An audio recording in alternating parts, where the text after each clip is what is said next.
Oke, lanjut sekarang kita ke mempelajari yang namanya rasio aktivitas. Jadi rasio aktivitas itu akan melihat seberapa efektif sih, seberapa efisiensi, seberapa tepat sih, seberapa maksimal sih perusahaan itu memanfaatkan aktiva yang dimilikinya. Aktiva berarti kita ngomongin aktiva tetap maupun aktiva lancar gitu dong.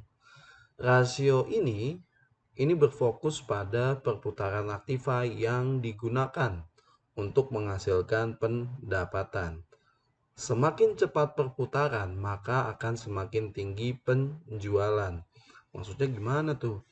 Jadi kalian pernah dengar orang bilang begini nggak kalau misalnya usaha? Ya kita mah nggak apa-apa, yang untungnya sedikit, yang penting barang kita muter. Nah, kayak gitu tuh kalau kalian lagi diskusi mungkin lah sama teman-teman kalian yang punya usaha atau sama orang tua kalian gitu yang punya usaha, pasti ada yang punya prinsip kayak gitu bahwa kita nggak apa-apa untung sedikit, yang penting barang kita muter. Kenapa? Nah, itu memang salah satu hal yang penting di dalam bisnis. Maksudnya persediaan barang dagang kita lebih baik itu dijual dalam frekuensi yang relatif cepat ketimbang dia kita mengharapkan harga jual yang tinggi dengan mengharapkan keuntungan yang banyak, tapi barangnya mandek di toko karena orang merasa kemahalan nih. Memang sih sekali beli karena harganya mahal kan, harganya tinggi, kita langsung dapat keuntungan tinggi.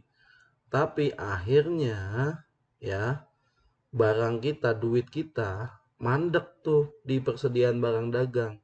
Nah kalau bisnis, kalau usaha, ketika mandek begitu nggak bagus. Kenapa? Ya soalnya kan banyak biaya-biaya operasional lain yang harus kita biayai gitu. Nah kalau misalnya barangnya muter cepat, terus udah gitu apa namanya, stok barangnya itu cepat habis gitu, bisa diganti lagi dengan yang baru gitu kan. Nah, perputaran itu akan meningkatkan penjualan. Nah, makanya di sini dibilang bahwa secara alami perputaran itu berbanding terbalik dengan profitabilitas. Maksudnya, jika perusahaan memiliki perputaran tinggi, cenderung memiliki profit margin yang rendah. Profit margin itu berarti begini, saya coba akan ilustrasikan profit margin. Berarti misalnya seorang A nih, dia jualan produk. Nah, harga jualnya itu adalah 1.500. Yang dia beli harga pokoknya, harga modal awalnya itu adalah 1.000. Maka profit marginnya itu kan adalah Rp500. Nah, itu adalah namanya profit margin. Selisih dari harga jual dengan harga pokok. Nah, kita kembali lagi ke slide-nya.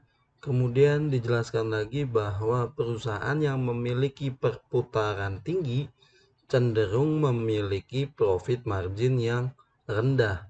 Duh, maksudnya apa lagi nih? Nah, ini saya jelasin lagi nih. Nah, yang tadi nih, yang si A tadi kan kita udah tahu bahwa profit marginnya dia 500 dengan harga jual 1.500 ya. Nah, kemudian ada lagi nih si B. Dia produknya sama, suppliernya sama, tapi dia harga jualnya 1.300, harga pokoknya sama 1.000. Maka profit marginnya si B itu adalah berapa?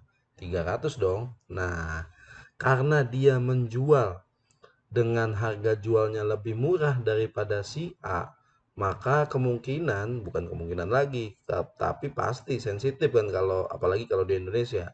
Harga itu sensitif banget buat menarik minat konsumen. Pasti banyak orang akan lebih tertarik buat membeli di tokonya si B, ya kan, dibandingkan dengan si A. Maka si B ini walaupun profit marginnya rendah, tapi tingkat perputaran penjualannya tinggi gitu maksudnya. Yang berarti aktivitasnya dia lebih tinggi. Bagus nggak kalau gitu? Ya bagus dong. Nah, sekarang apa aja tuh rasio-rasio dari rasio aktivitas? Ada namanya total asset turnover, ada yang namanya fixed asset turnover, ada yang namanya current asset turnover. Nah, Kita lihat ya. Yang pertama, TATO, Current Asset Turnover, yakni seberapa jauh aset perusahaan mampu menghasilkan pendapatan bagi perusahaan. Nah, ini rumusnya, pendapatannya dibagi dengan total aset. Kita lihat cara ngitungnya gimana. Pertama, berarti kita nyari dulu nih pendapatan yang dimiliki oleh Telkom pada tahun 2016, ya kan? Tahun 2016 berapa? Cek di laporan keuangan yang sebelumnya, slide sebelumnya. Nah, ini dia. Ini tadi adalah total pendapatan. Total pendapatannya berapa? Di tahun 2016, 27542. Tuh, 27542 ya kan? Dibagi dengan total aset. Total asetnya yang mana? Nih, total asetnya. Yang mana tuh? Yang ini kalau total aset di mana? Laporan apa? Laporan laba rugi bukan? Bukan kan, di laporan posisi keuangan. Yang mana tuh?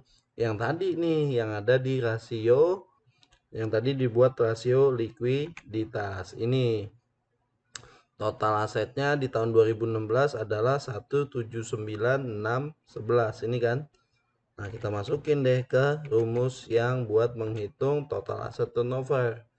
Tuh, 179.611. Dapatlah angka 0,15 gitu. Di tahun 2017 juga lakukan hal yang sama. Berapa pendapatannya di tahun 2017? Dapat angka 3122. Kemudian berapa total asetnya tahun 2017? Dapat angka 187.590. Dibagi hasilnya adalah 0,17. Nah, sekarang gimana menganalisisnya untuk total aset turnover? Berarti kan tadi kalau kita lihat rumusnya, itu pendapatan dibagi dengan total aset gitu ya.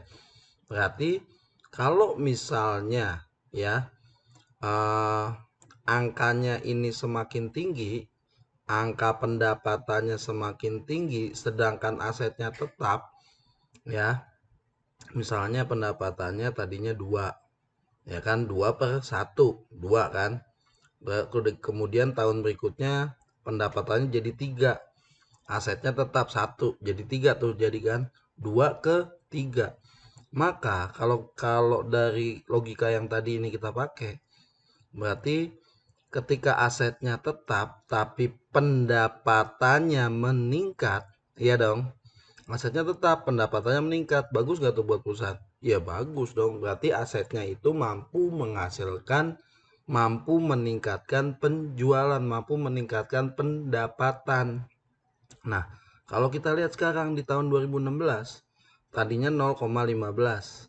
Di tahun 2017 jadi 0,17. Ya, berarti kan kalau dari sini meningkat. Berarti hal ini bisa dikatakan tahun 2016 ke tahun 2017 perusahaan PT Telkom ini ya asetnya mampu menciptakan pendapatan lebih baik dibandingkan dengan tahun 2016. Berarti semakin baik.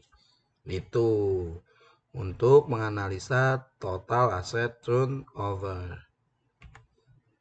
Lanjut ke fixed asset turnover. Berarti ini adalah seberapa jauh aset tetap. Kalau yang tadi total aset turnover berarti semua aset ya, baik itu aset tetap maupun aset lancar. Tapi kalau yang sekarang fixed asset, berarti dari namanya aja udah jelas. Berarti yang kita hitung adalah pada aset tetapnya doang. Rumusnya sama nih. Sales atau pendapatan dibagi dengan aset tetap atau aset tidak lancar. Sama. Tuh. Begitu juga dengan karet aset turnover. Kalau tadi total aset turnover keseluruhan aset, tapi kalau fixed asset, pembaginya itu adalah aset tetap. Sementara kalau current asset turnover adalah pembaginya aset lancar. Nah, ketiga hal aktivitas ini kategorinya sama ya perhitungannya ya. Jadi saya nggak nunjukin lagi yang laporan keuangannya, tinggal kalian geser lagi aja slide-nya, nanti saya kasih juga slide-nya kok. Jadi biar nggak terlalu panjang ini videonya, biar kalian nggak bosen. Nah, ini semua rasio aktivitas Kalau kita analisa secara vertikal dari 2016 ke 2017, semua rasio aktivitas, kalau perubahannya itu semakin tinggi, berarti semakin baik, semakin bagus. Kita lihat untuk PT Telkom ini, untuk fixed asset turnover tadinya tahun 2016 0,21, tahun 2017 jadi 0,23.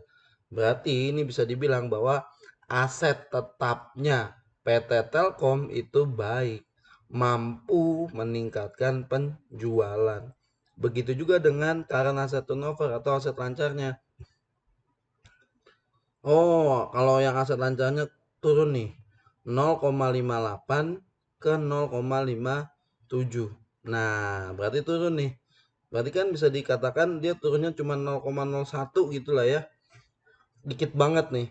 Ya, tapi kan tetap aja kalau misalnya namanya kita ngomongin matematis gitu, angka, sains, ya 0,01, 0,02, ya dia agak lebih kaku gitu ya, strict. Nah, ini berarti kita bisa dikatakan turun nih. Berarti dalam hal ini karena asetnya itu dibilang dia nggak begitu bagus jika dibandingkan dengan tahun 2016. Aset lancarnya berarti kalau kita ngomongin aset lancar, kas, kemudian persediaan, depositonya itu tidak menunjukkan, tidak berkontribusi lah ibaratnya terhadap penjualan, ya. Berarti kita lihat nih, pendapatannya naik. Ya, pendapatannya kan naik dari penjualannya. Aset lancarnya juga naik. Tapi kenaikan dari pendapatan itu tidak diiringi gitulah ya. Tidak diiringi dengan tidak sejalan. Jadi lebih tinggian apa? Lebih tinggian pendapatannya dibandingkan dengan kenaikannya si aset lancar gitu. Berarti kalau dari hal ini, dari fixed asset turnover sama current asset turnover, kalau ditanya misalnya, berarti kalau begitu yang lebih berkontribusi terhadap penjualan, terhadap peningkatan penjualan, pendapatan, aset tetap atau aset lancar? Berarti kalau dari sini kita bisa bilang bahwa adalah aset tetap. Aset tetap lebih produktif dibandingkan dengan aset lancar dalam menciptakan pendapatan. Nah, itu mengenai rasio aktivitas. Ada total asset turnover, berarti rumusnya adalah total dari pendapatan atau sales dibagi dengan total aset. Kalau fixed asset turnover berarti berapa jumlah total dari pendapatan dibagi dengan aset tidak lancar atau aset tetap. Kalau current berarti aset lancar. Sales dibagi dengan aktiva lancar. Berarti dari sini kita bisa tahu, oh secara keseluruhan total aset berkontribusi nih. Tapi kalau mau dianalisis lebih dalam lagi, yang lebih berkontribusi yang mana? Aset tetap atau aset lancar? Ternyata di sini adalah aset tetap karena dia naik. Sementara aset lancar malah mengalami penurunan 0,01 gitu. Nah, itu mengenai analisa rasio aktivitas.